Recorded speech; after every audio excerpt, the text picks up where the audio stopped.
안녕하세요. 오늘도 사연살롱을 찾아주셔서 감사합니다.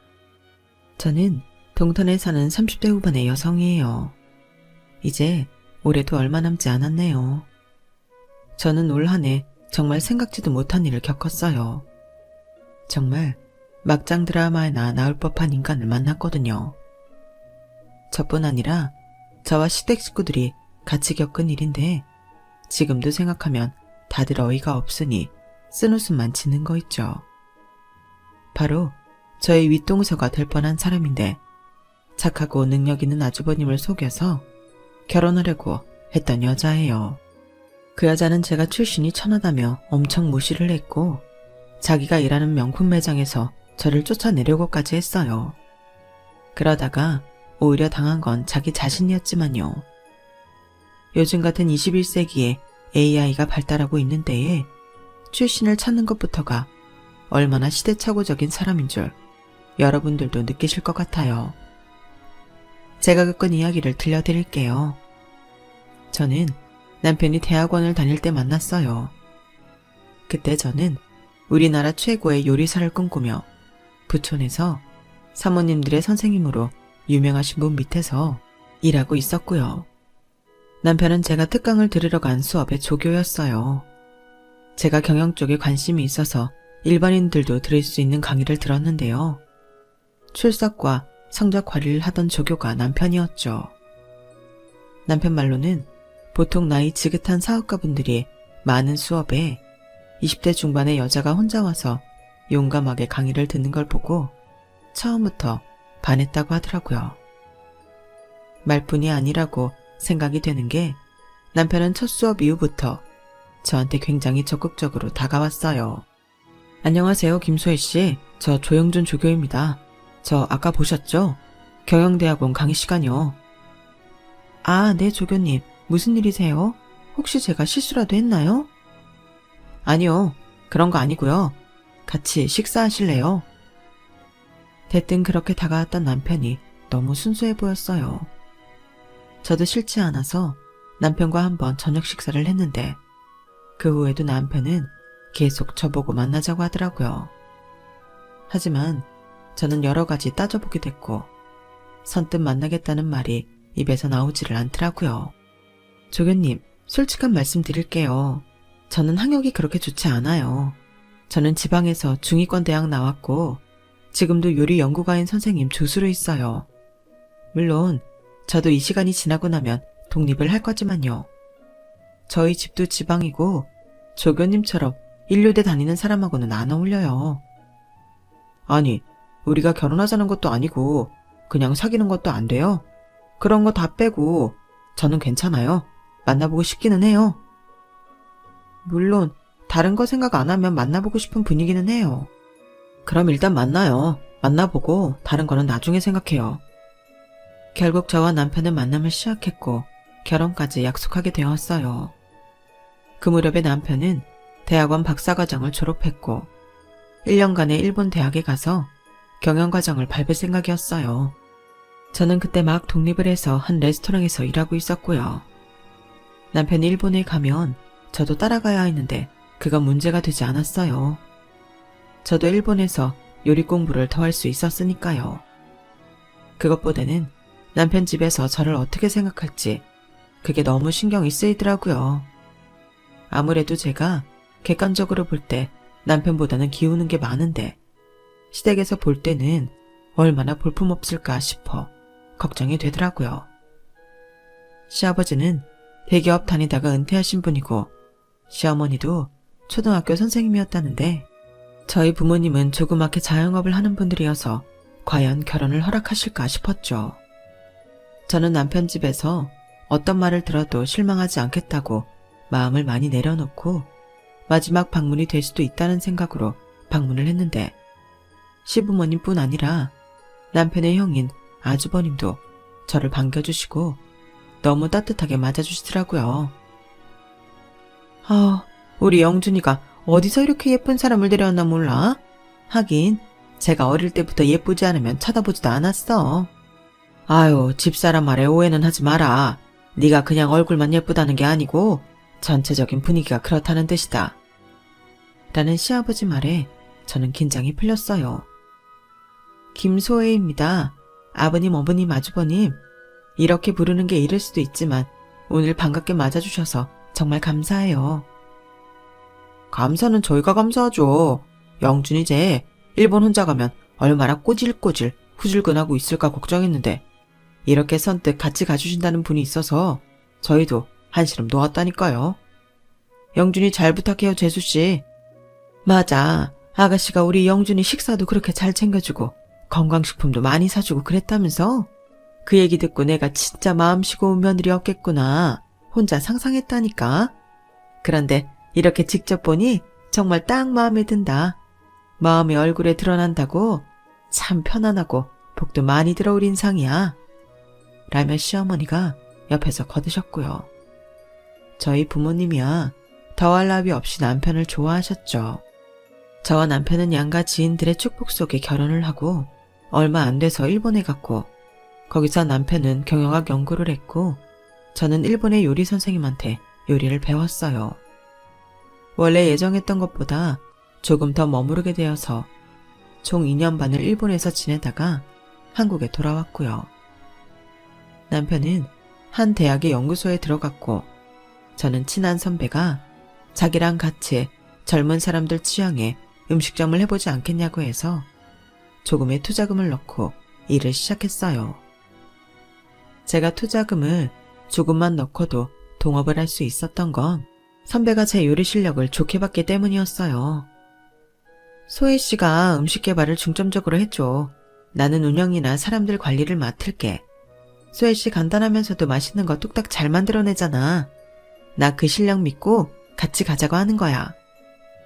언니의 기대에 부응할 수 있도록 열심히 노력할게요. 우리 한번 잘해봐요. 방하지만 말자고요. 야, 우리 안 망해. 그건 걱정하지 마. 나 한 1년 손님 없어도 버틸 정도의 돈은 있어. 그 사이에 너랑 내가 놀기만 하겠니? 어떻게든 해낼 테니까 마음 편히 하자. 선배는 집안도 넉넉했고 남편도 임대업을 해서 자금은 충분히 있는 사람이었어요. 그런 여유가 있으니 시작했겠지만 그렇다고 선배 말대로 1년간 식당에 팔이 날리게 할 수는 없었죠. 저는 음식 개발에 힘을 쏟았고 소박하고 친숙해도 감칠맛 나는 밥과 반찬을 만들기 위해 노력했어요. 남편과 친정 식구들, 시댁 식구들 모두 응원해줬고요. 그 덕분인지 저희 식당은 2년 만에 많이 알려지게 되었고 강남에 분점까지 내면서 승승장구했어요. 저는 강남점 대표로 일하면서 거기에 마련한 음식 개발부에서 계속 음식을 개발하는 데도 힘을 썼고요.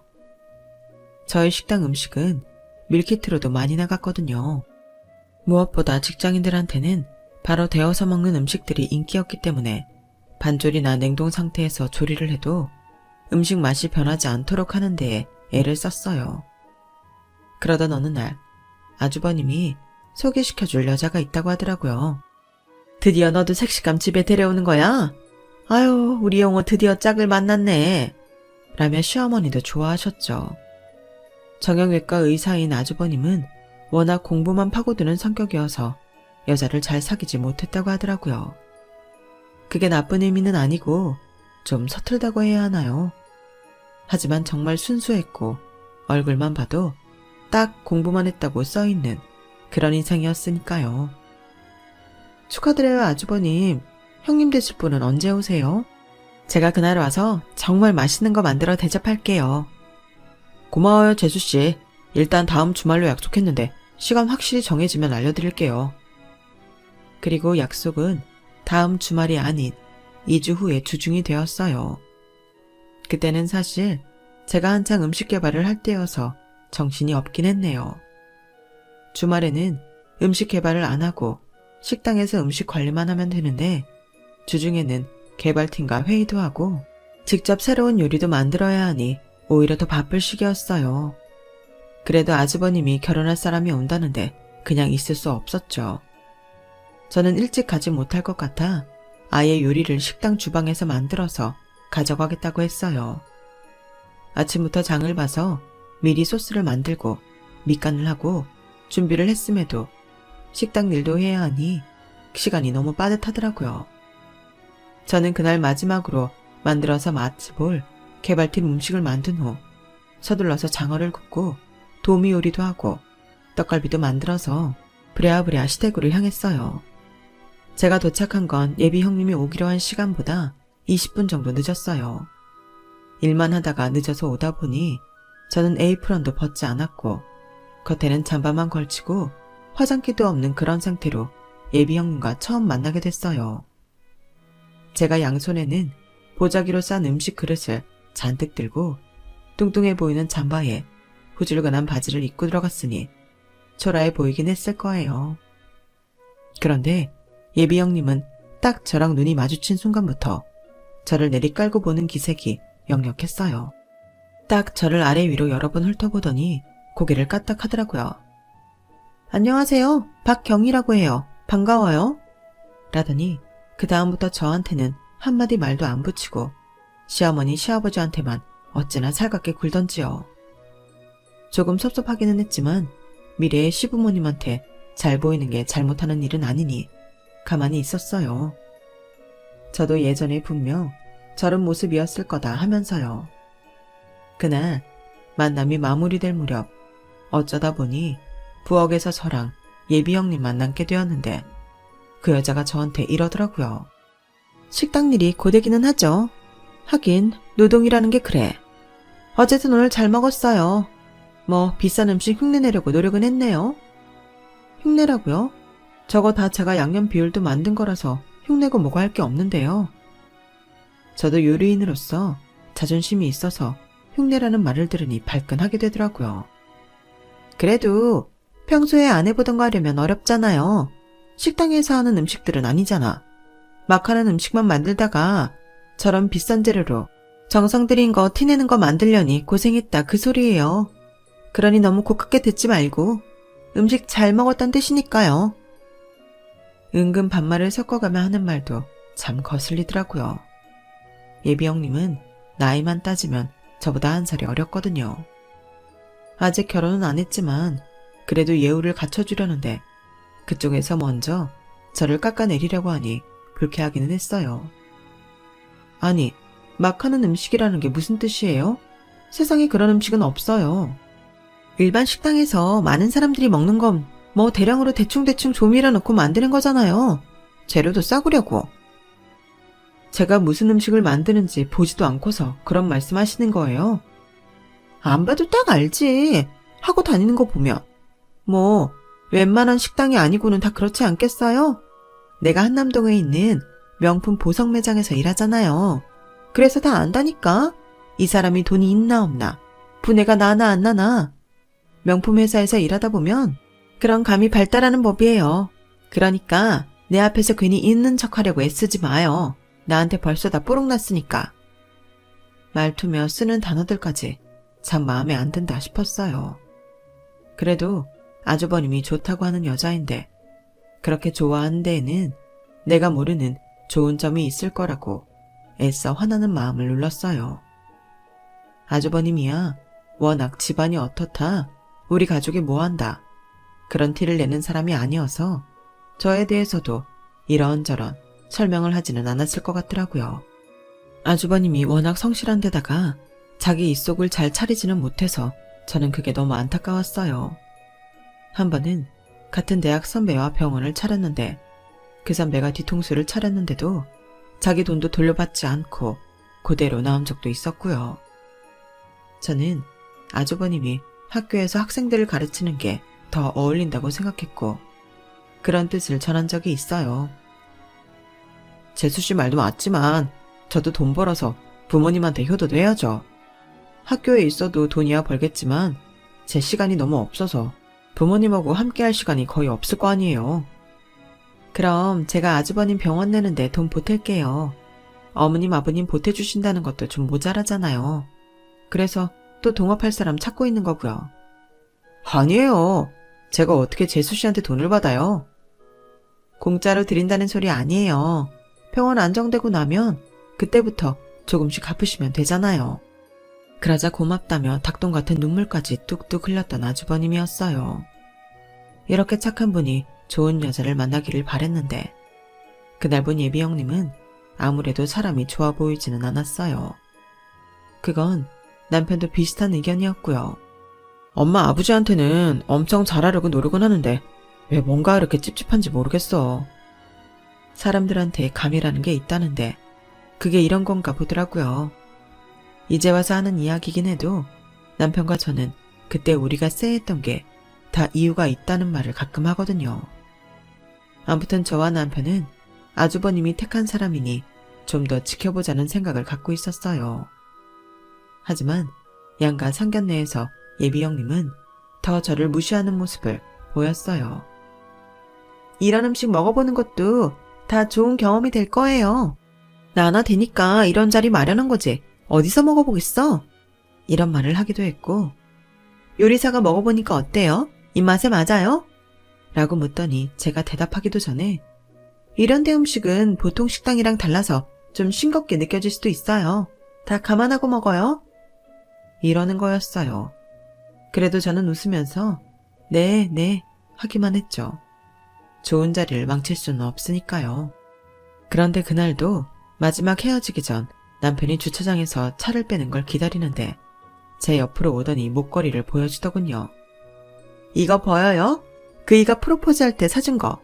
티파니예요. 티파니는 알죠? 주얼리 브랜드. 네, 알죠. 좋으셨겠네요. 티파니 되게 비싼 거 알죠? 제가 일하는 데만큼은 아니지만요. 뭐 서방님 월급으로 사주실 수 있으려나? 이렇게 큰 다이아 캐럿 박힌 건 학교 연구소 월급 가지고는 어렵겠지? 같은 형제여도 직업이 뭐냐에 따라 이렇게 수준 차이가 생기는 거라니까. 구경이나 해보라고 보여줘 봤어. 참, 이제는 내가 쭉 편하게 대할게. 내가 형님이잖아. 저는 하도 같지 않아서 헛웃음만 짓다가 남편 차가 나오자 바로 타고는 그 여자와 헤어졌어요. 그러다가 어버이날이 다가와서 저는 시어머니와 친정엄마한테는 똑같은 보석 브로치를, 시아버지, 친정아빠한테는 시계를 사드리라고 마음먹고 평소 잘 아는 매장에 가기로 했어요. 공교롭게도 양쪽 어머님 사드리려고 한 브로치를 사려는 게 예비 형님이 일하는 곳이라 설마 하는 마음은 있었죠. 어쨌든 저는 그 매장에 잘 아는 사람한테 제가 갈 시간을 말했고 예비 형님 이야기를 할까 말까 하다가 하지 않았어요. 별로 내키지도 않았을 뿐더러 제가 간다는 걸 알면 예비 형님이 무슨 행동을 할지 불안하기도 했거든요. 저를 대하는 걸 보면 좋은 말이나 행동을 하지 않을 것 같았어요. 그리고 제가 그 명품 보석 매장에 들어선 순간 제일 먼저 눈을 마주친 게 바로 예비 형님이었어요. 예비 형님은 저를 보자마자 네가 뭐라고 여기를 와? 라는 눈빛으로 저를 매섭게 쏘아보더라고요. 그리고 다른 직원들한테 억지 미소를 보이며 자기가 해결하겠다고 그런 말을 하더니 저한테 와서 옆구리를 쿡쿡 찌르는 거였어요. 나가! 여기 동서 같은 사람이 올 건 못 되니까 가라고! 이거 왜 이러세요? 저 오늘 여기에 선물 사러 왔어요. 어머니하고 저희 친정엄마 브로치요. 그러자 예비 형님은 코웃음을 치며 웃긴다고 하더라고요. 혹시 여기 내가 일하는 데라고 일부러 온 거야? 그러네, 맞네. 나 여기 와서 이런 걸 살 수 있다. 그런 거 보여주려고? 아무리 그런다고 해도 출신 성분 못 속이잖아. 식당 아줌마가 들락거리면 우리 브랜드 격 떨어지는 거 몰라? 됐으니까 일단 나가줘. 내가 문자로 동서가 갈 만한 매장 찍어서 보내줄 테니까. 밖에서 기다리라고. 이보세요, 박경희 씨. 저 여기서 살 겁니다. 저도 어머니나 친정 엄마한테 정말 좋은 거 해드리고 싶어요. 그럴 수 있고요. 뭐 어떻게 카드로 한 20개월 긁을 거야? 36개월? 서방님 카드로? 이러지 마. 그런다고 동서 레벨 높아지는 거 아니야. 좋은 말 할 때 얼른 좀 나갈래? 우리 직원들이 내 결혼식 와서 동서 얼굴 알아볼까 봐 겁난다. 제 카드로 사고요. 36개월 할부 안 해요. 동서, 여기 브로치 얼마인 줄 알기나 해? 10만원, 20만원 그런 수준으로 알고 있는 거 아니야? 브로치라니까 막 동서가 달고 다니는 그런 건 줄 아는 거지? 여기 한남동이야. 동서랑은 사는 세계가 다른 곳이라고. 여기가 동서 식당 있는 동네인 줄 알면 큰 오산이야. 아무튼 일단 나가 있어. 나 진짜 직원들이 동서 얼굴 기억해서 결혼식 때 알아볼까봐 너무 쪽팔린다고. 그러면서 제 허리를 남들 몰래 비틀어 꼬집으며 저를 문 쪽으로 밀더라고요. 저는 화가 나서 더는 가만히 있으면 안 되겠다는 생각이 들었어요. 이거 왜 이래요? 왜 남의 허리를 꼬집어요? 지금 뭐 하는 거예요? 여기 매장 매니저 오라고 하세요. 야, 너 지금 미쳤지? 지금 어디서 큰 소리로 매니저님을 불러대. 매니저님이 네가 부른다고 오고 가란다고 갈 사람인 줄 알아? 저분은 진짜 찐 부자만 상대하는 분이라고. 나한테 혼나기 싫으면 지금 당장 나가. 혼나긴 누가 혼나. 혼나는 건 박경이 너겠지. 너 여기 사람들한테도 착한 척만 하고 있는 거지? 우리 아주버님한테 그러는 것처럼. 하, 진짜 이 아줌마가 이제 소설까지 쓰시네. 아무튼 여기 물건 당신은 못 사요. 만져보지도 못할 테니까 내가 경비 부르기 전에 당장 나가라고. 그나마 내가 여기 있으니까 이 정도로 끝난 줄이나 알고.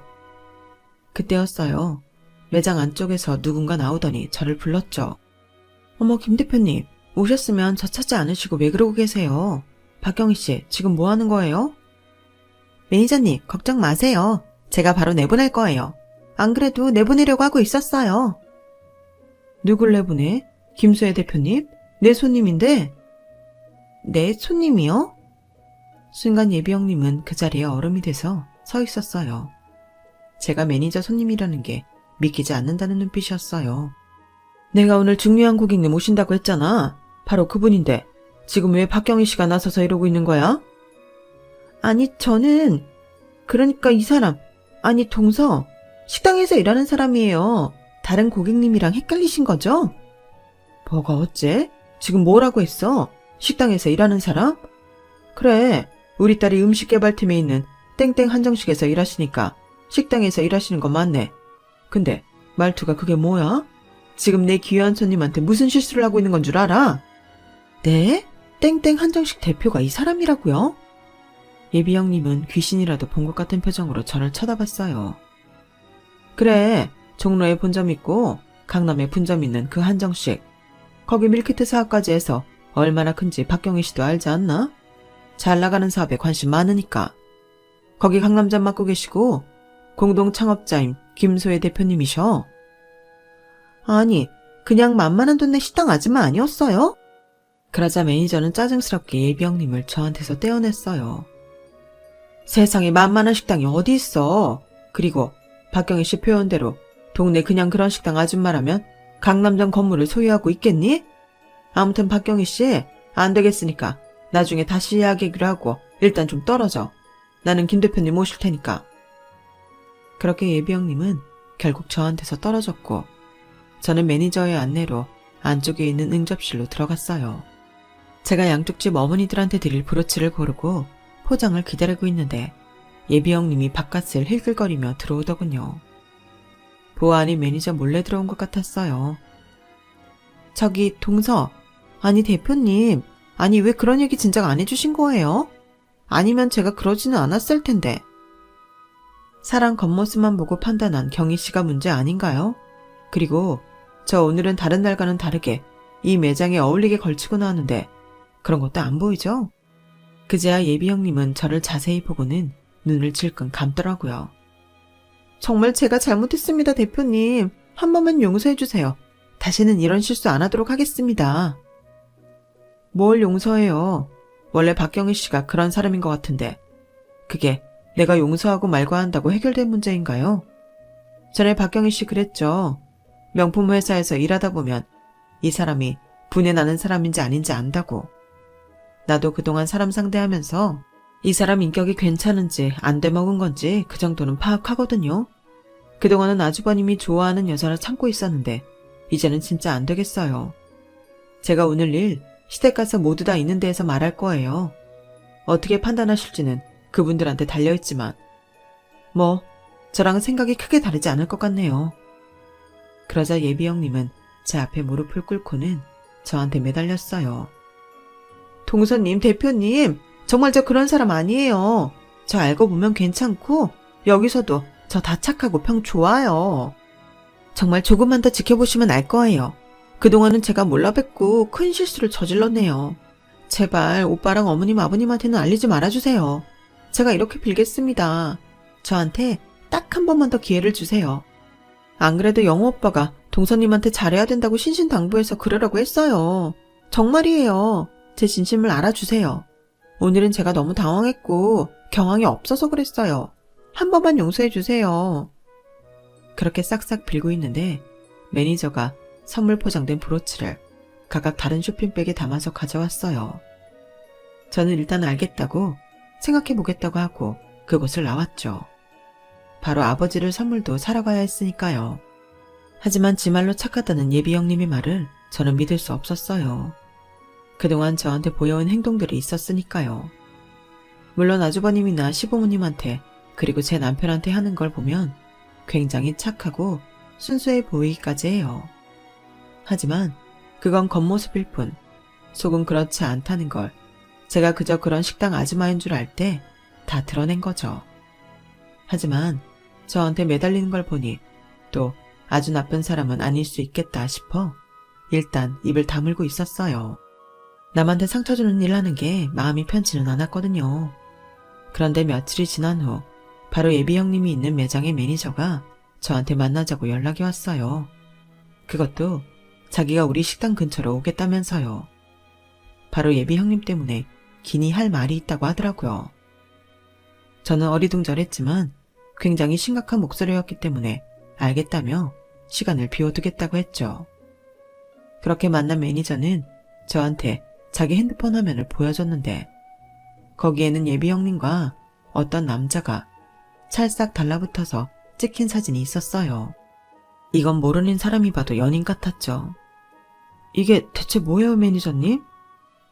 아니, 내가 우리 딸 일하는 곳 대표님이고 그동안 제 딸한테 잘해주신 거 하며 저희 매장에서 비싼 것만 주문하셔서 매출 올려주신 거 생각하면 가만히 있을 수가 있어야 말이죠.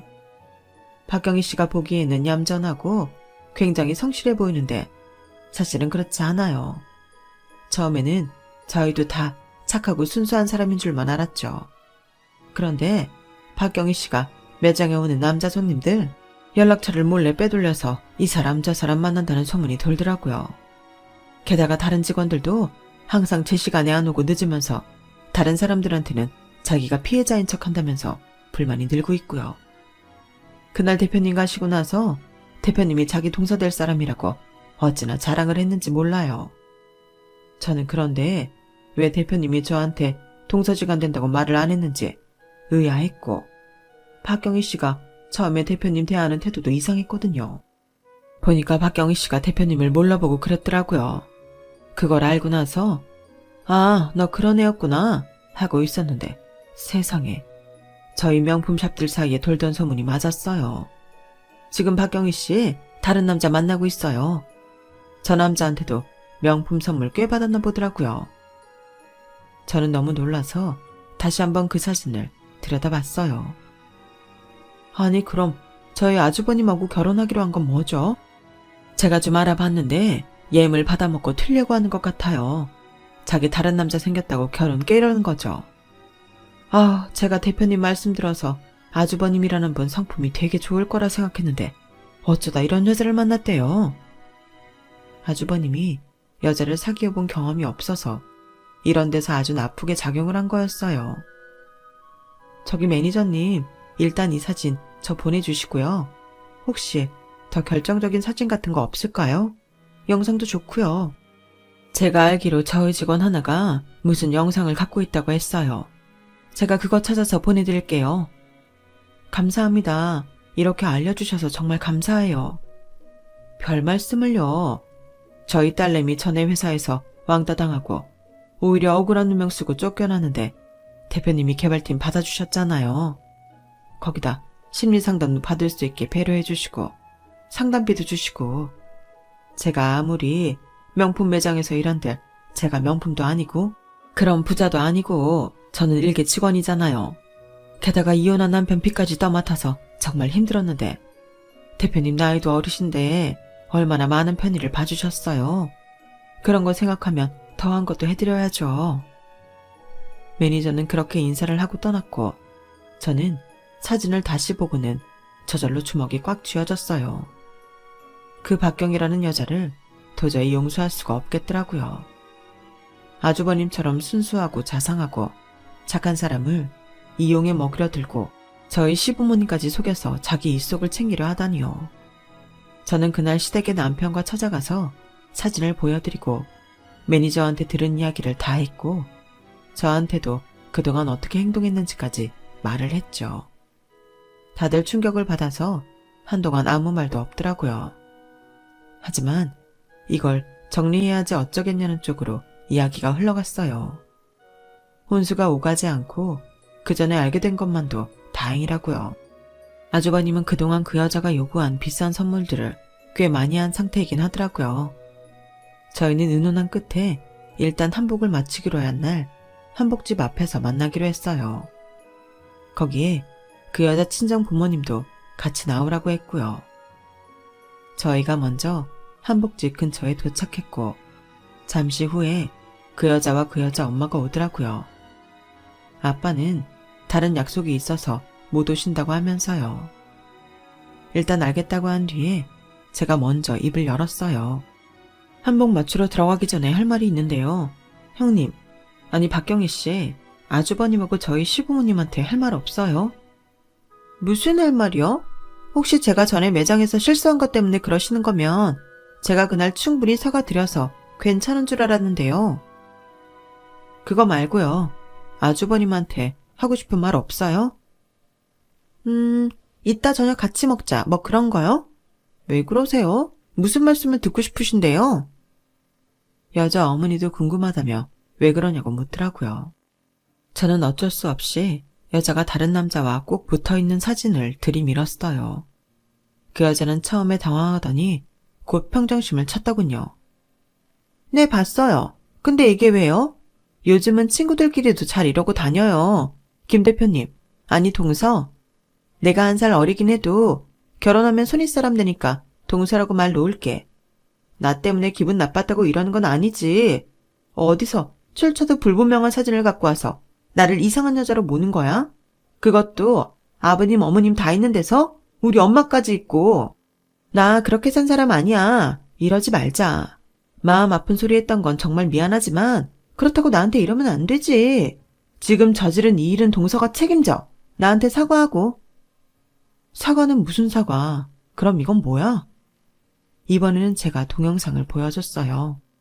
그랬더니 호텔에서 그 남자랑 다정하게 껴안고 나오면서 언제 또 보냐, 우리 사랑 영원하다. 이런 낯간지러운 말을 하는 게 다 나왔죠. 그제야 그 여자는 얼굴빛이 파래지더니 어쩔 줄 모르더군요.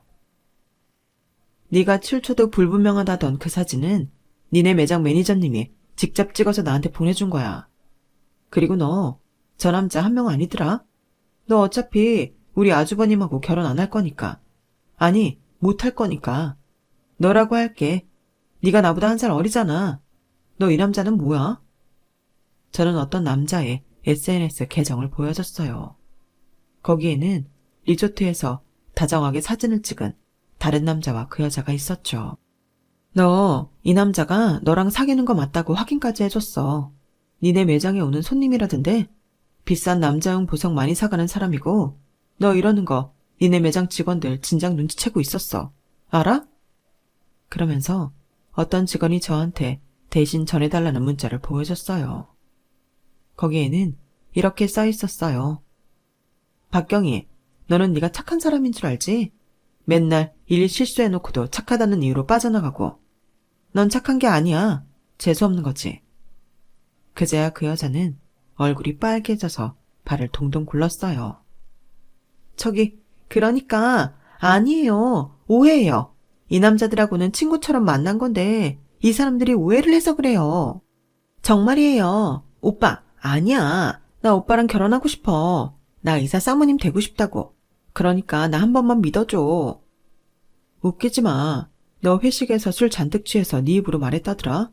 우리한테 예물 뜯어내고 결혼 깨버릴 거라고.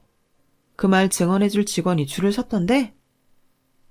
제가 여기까지 말하자 시어머니가 화난 목소리로 여자 어머님한테 말씀하셨어요. 참, 딸 교육 잘하셨습니다. 어떻게 남의 집 자식한테 이런 상처를 줍니까? 여기서 이만 끝냅시다. 점잖게 끝내고 싶었지만 우리 아들 눈에 피눈물 나게 한 거 너무 억울해서 이렇게라도 해야겠더군요. 그러자 여자 어머니는 잘못했다고 고개를 조아렸어요. 그 여자는 시어머니 손을 잡고 아니라며 펄펄 뛰더군요. 아니에요, 어머니. 이게 다 오해예요. 정말 잘못했어요. 물론 아직까지 제가 친구들을 끊어내지 못한 건 잘못이지만 제가 너무 정이 많아서 그랬어요. 정말 잘못했어요. 잘못했습니다, 아버님, 어머님. 오빠, 나 한 번만 믿어줘. 나 진짜 오빠 많이 많이 사랑해. 그러자 아주버님이 기운 없는 목소리로 이러더군요. 너는 나를 그렇게 사랑하는데 친구들하고 호텔에 가고 리조트에 가니? 다 됐고 내가 너한테 사줬던 것들 다 돌려줘. 한 개라도 빼먹으면 바로 너 고소할 거니까 허튼 수작은 부리지 않는 게 좋을 거야. 그렇게 단호하게 말을 한 후 아주버님과 시부모님은 돌아섰고 그 여자는 끝까지 아니라며 울고불고 난리를 치더라고요. 그러자 여자 어머니가 여자를 때리면서 마구 화를 냈어요. 이 미친 거사, 넌 대체 뭐라고 산 거야? 진짜 내가 어디서 이런 걸 낳았는지 원. 내가 창피해서 못 살아. 그렇게 그날의 소동은 끝이 났고 아주버님은 그 여자와 파혼하기로 하고 예식당도 취소하고 모든 예약도 다 취소했죠. 여자는 아주버님한테 그동안 받은 값비싼 보석들을 모두 돌려줬고요. 그 후 여자는 매장에서도 해고되고 그간 저지른 일이 그쪽 바닥에 소문이 나서 더는 명품 쪽 일을 할 수가 없다고 하더라고요. 얘기 듣기로는 중소기업에 들어갔다가 거기서도 못 견디고 나와서 어디 마트에서 일한다고 하더라고요. 착한 사람 이용해 먹으려고 하고 사람을 겉모습과 직업으로 판단해서 깔보고 무시하더니 솔직히 꼴 좋다는 생각도 들어요. 아주버님은 그때 많이 힘들어하셔서 저희 부부가 일부러 해외여행도 보내드리고 같이 주말도 보내고 그랬죠. 그랬더니 지금은 많이 극복하고 밝아진 것 같아요. 하지만 당분간은 여자를 만나고 싶지 않다고 하시네요. 이 모든 것도 시간이 지나면 완전히 극복하고 정말 좋은 여자를 만날 거라고 믿고 있어요. 제 이야기는 여기까지예요. 들어주신 분들 모두 건강하시고요. 행복하신 나날들만 되시길 바랄게요. 긴 이야기 들어주셔서 감사드려요. 여러분, 사연 댓글에 응원과 현명한 조언 부탁드려요. 좋아요와 구독은 저에게 큰 힘이 됩니다. 오늘도 좋은 일 가득하세요.